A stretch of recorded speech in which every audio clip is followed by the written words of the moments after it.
မင်္ဂလာပါခေါ်ခွေခတ်ပင်မကြိုးဆိုပါတယ်မိသားစုနဲ့ကွဲကွာသွားပြီးမြို့တစ်မြို့ရဲ့ပွဲတော်တစ်ခုကိုဖျက်ဆီးမိခဲ့တဲ့နွားကြီးဖာဒီနန်ဟာသူ့မျိုးရိုးတူနွားတွေကိုရင်ဆိုင်ရပြီးစပိန်နိုင်ငံရဲ့အကျော်ကြားဆုံးနွားတိုက်သမားနဲ့မျက်နှာချင်းဆိုင်ရင်ဆိုင်ရဖို့ဖြစ်လာပါတယ်ဒီနေ့မှာတော့ Ferdinand ဆိုတဲ့ရုပ်ရှင်ဇာတ်လမ်းကိုပြန်လည်တင်ပြသွားမှာပါ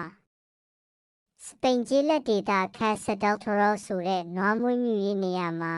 ဖာဒီနန်ဆိုတဲ့နွားကလေးတစ်ကောင်နေထိုင်နေပါတယ်။သူကအခြားနွားကလေးတွေလိုအားပြိုင်တိုက်ခိုက်တာကိုမကြိုက်ဘဲအေးချမ်းစွာပန်းတွေကိုရှူရှိုက်ပြီးအပင်တွေနဲ့စကားပြောရတာကိုသာကြိုက်နှစ်သက်သူပါ။ဒီနေ့မှအနိုင်ရနွားကိုယူဆောင်သွားမဲ့ကားကြီးရောက်လာတဲ့အခါ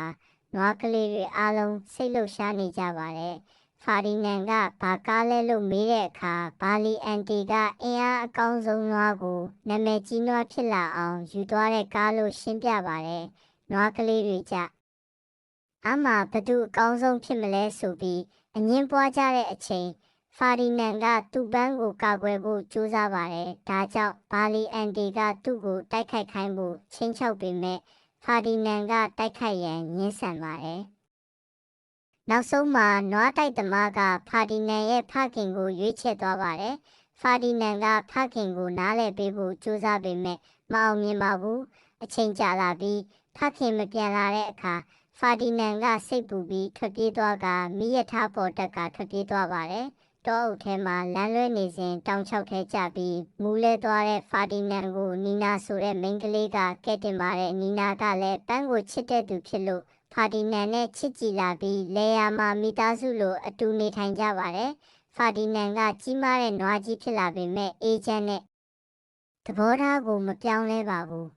။ပန်းပွဲတော်နေ့မှာဖာဒီနန်ကိုခေါ်မသွားနိုင်တော့တဲ့အခါသူ့ကိုယ်တိုင်ထွက်သွားပြီးပွဲတော်ကိုရောက်သွားပါတယ်။အဲ့ဒီမှာမတော်တဆပြားကိုထိမိပြီးနာကျင်လွန်းလို့မြို့ထဲမှာယူသွပြေးလွှားသွားကလူတွေကြားမှာကြောက်ရွံ့မှုဖြစ်စေပါတယ်။ဒါကြောင့်တရိတ်ဆန်ထိန်းချုပ်ရေးကသူ့ကိုဖမ်းပြီး Casa del Toro ကိုပြန်ပို့လိုက်ပါတယ်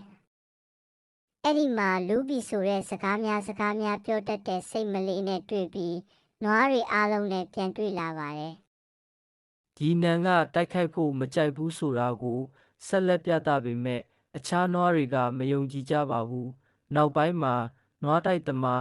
El Primo ရောက်လာပြီးနောက်ဆုံးတိုက်ပွဲအတွက်အကောင်းဆုံးနွားကိုရွေးချယ်ဖို့လာပါတယ်။အစပိုင်းမှာဖာဒီနန်ကကွင်းထဲမဝင်ခြင်းပေမဲ့မဖြစ်မနေဝင်ရောက်ရပါတယ်။သူ့အနေနဲ့မတိုက်ခိုက်ပဲမိတ်ဆွေတွေကိုကာကွယ်ပေးတာကြောင့်အခြေအနေတွေရှုပ်ထွေးသွားပါတယ်။နောက်ဆုံးမှာဖာဒီနန်ကို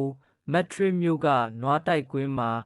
El Primo နဲ့ရင်ဆိုင်စေပါတယ်။ဖာဒီနန်ကလုံးဝမတိုက်ခိုက်ပဲပန်းကိုသာရှူရှိုက်နေတာကြောင့်ပရိသတ်အားလုံးသူ့ကိုချစ်ခင်လာပြီးနွားတိုက်သမားကိုနွားကိုလွတ်ပေးဖို့တောင်းဆိုကြပါတယ်။အဆုံးမှာEl Primo ကဖာဒီနန်ကိုလွတ်ပေးလိုက်ပါတယ်။နီနာနဲ့သူ့မိတ်ဆွေနွားတွေအားလုံးပြန်တွေ့ကြပြီးCasa del Toro ကိုစွန့်လွတ်ကာအချစ်နဲ့လွတ်လပ်မှုကိုပထမဆုံးအကြိမ်အတူတူခံစားနိုင်ကြပါတယ်။